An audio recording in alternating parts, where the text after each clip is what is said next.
November 7ನೇ ತಾರೀಕು ತುಮಕೂರಿಗೆ ಸನ್ಮಾನ್ಯ ಮುಖ್ಯಮಂತ್ರಿಗಳು, ಅದೇ ಪ್ರಕಾರ ಸನ್ಮಾನ್ಯ ರಾಜ್ಯಪಾಲರು ಅವರಿಬ್ಬರೂ ತುಮಕೂರಿಗೆ ಆಗಮಿಸ್ತಾ ಇದ್ದಾರೆ. ಉದ್ದೇಶ ತುಮಕೂರಿನ ವಿಶ್ವವಿದ್ಯಾನಿಲಯ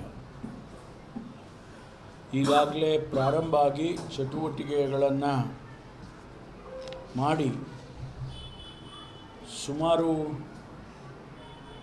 ಕಾನ್ವೊಕೇಷನ್ಗಳನ್ನು ಕೂಡ ನಡೆಸಿದ್ದಾರೆ. ನೂತನವಾಗಿ ಒಂದು ಕ್ಯಾಂಪಸ್ಸನ್ನು ಕೂಡ ಏನು ಬಿದರಕೆರೆ ಜಾಗದಲ್ಲಿ ಕಟ್ಟಿದ್ದಾರೆ, ಆ ಕ್ಯಾಂಪಸ್ಸು ಉದ್ಘಾಟನೆ ಆಗಿರಲಿಲ್ಲ, ಕಟ್ಟಡಗಳು ಸಂಪೂರ್ಣ ಆಗಿರಲಿಲ್ಲ. ಹಿಂದೆ ನಮ್ಮ ಸರ್ಕಾರನೇ ಇದ್ದಂಥ ಸಂದರ್ಭದಲ್ಲೇ ಅದಕ್ಕೆ ಅಡಿಗಲ್ಲನ್ನು ಹಾಕಿದ್ದು. ಆದರೆ ಇನ್ನೂ ಕಟ್ಟಡಗಳು ಆಗಿರಲಿಲ್ಲ. ಹಾಸ್ಟೆಲ್ ಕಟ್ಟಡಗಳು, ಅಡ್ಮಿನಿಸ್ಟ್ರೇಟಿವ್ ಬ್ಲಾಕ್ ಮತ್ತು ಲೆಕ್ಚರ್ ಹಾಲ್ಸ್, ಡಿಪಾರ್ಟ್ಮೆಂಟ್ಗಳು ಅವೆಲ್ಲ ಈಗ ಒಂದು ಹಂತದಲ್ಲಿ ಮುಗಿದಿದ್ದಾವೆ. ಹಾಗಾಗಿ ಇಲ್ಲಿ ಏನು ಪಟ್ಟಣದ ಒಳಗಡೆ, ತುಮಕೂರಿನ ಪಟ್ಟಣದ ಒಳಗಡೆ ಇರ್ತಕ್ಕಂಥ ಡಿಪಾರ್ಟ್ಮೆಂಟ್ಗಳನ್ನು ಹೆಚ್ಚಿನ ಅಂಶ ಆ ಕ್ಯಾಂಪಸ್ಸಿಗೆ ವರ್ಗಾವಣೆ ಮಾಡ್ತಕ್ಕಂಥದ್ದನ್ನು ಮಾಡೋದಕ್ಕೆ, ಆ ಕ್ಯಾಂಪಸ್ಸನ್ನು ಉದ್ಘಾಟನೆ ಮಾಡೋದಕ್ಕೆ 7ನೇ ತಾರೀಕು ಮಾನ್ಯ ಮುಖ್ಯಮಂತ್ರಿಗಳು ಆಗಮಿಸ್ತಾ ಇದ್ದಾರೆ. ಅಲ್ಲಿ ಆ ಕ್ಯಾಂಪಸ್ ಉದ್ಘಾಟನೆ ಮಾಡಿದ ಮೇಲೆ ಅಲ್ಲಿ ಒಂದು ಸಾರ್ವಜನಿಕವಾದ ಕಾರ್ಯಕ್ರಮ ಇರ್ತದೆ. ಅದರಲ್ಲಿ ಮುಖ್ಯಮಂತ್ರಿಗಳು, ರಾಜ್ಯಪಾಲರು, ಮುಖ್ಯಮಂತ್ರಿಗಳು, ಶಿಕ್ಷಣ ಸಚಿವರು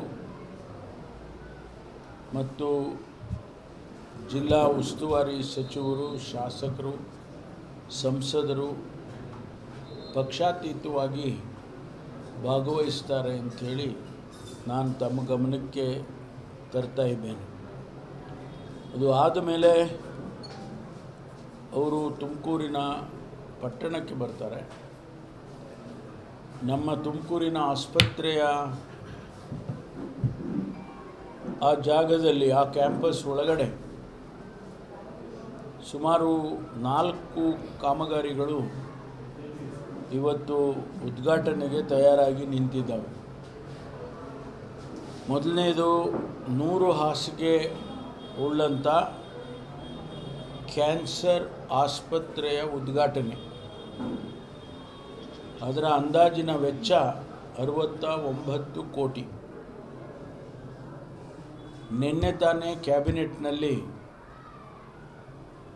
ಈ ಆಸ್ಪತ್ರೆಗೆ 60 ಕೋಟಿ ರೂಪಾಯಿಗೆ ಉಪಕರಣಗಳನ್ನು ಕೊಂಡುಕೊಳ್ಳೋದಕ್ಕೆ ಅನುಮತಿಯನ್ನು ಸರ್ಕಾರ ಕೊಟ್ಟಿದೆ. ನಿನ್ನೆ ತಾನೇ ಆಗಿದೆ ಅದು ಕ್ಯಾಬಿನೆಟ್ಟಲ್ಲಿ. ಸೊ ಒಟ್ಟು ಅದಕ್ಕೆ 120-130 ಕೋಟಿ ರೂಪಾಯಿ ಹಣ ಆ ಆಸ್ಪತ್ರೆಗೆ ಖರ್ಚು ಮಾಡ್ತಾ ಇದ್ದೇವೆ. ಎರಡನೇದು 100 ಹಾಸಿಗೆ ಉಳ್ಳಂಥ ತಾಯಿ ಮತ್ತು ಮಕ್ಕಳ ಆಸ್ಪತ್ರೆ, ಅದನ್ನು ಕೂಡ ಉದ್ಘಾಟನೆಯನ್ನು ಮಾನ್ಯ ಮುಖ್ಯಮಂತ್ರಿಗಳು ಮಾಡ್ತಾರೆ. ಅದಕ್ಕೆ 22 ಕೋಟಿ ಈಗಾಗಲೇ ಖರ್ಚಾಗಿದೆ. ಅದಕ್ಕೆ ಆ ಉದ್ಘಾಟನೆಯನ್ನು ಕೂಡ ಮಾಡ್ತಾರೆ. ಮತ್ತೊಂದು ಸುಮಾರು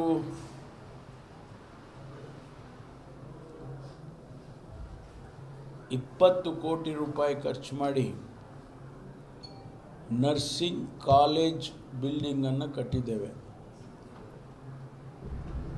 ಆ ನರ್ಸಿಂಗ್ ಕಾಲೇಜ್ ಬಿಲ್ಡಿಂಗನ್ನು ಕೂಡ ಅವತ್ತು ಮುಖ್ಯಮಂತ್ರಿಗಳು ಉದ್ಘಾಟನೆ ಮಾಡ್ತಾರೆ. ಆನಂತರ ಎಮರ್ಜೆನ್ಸಿದು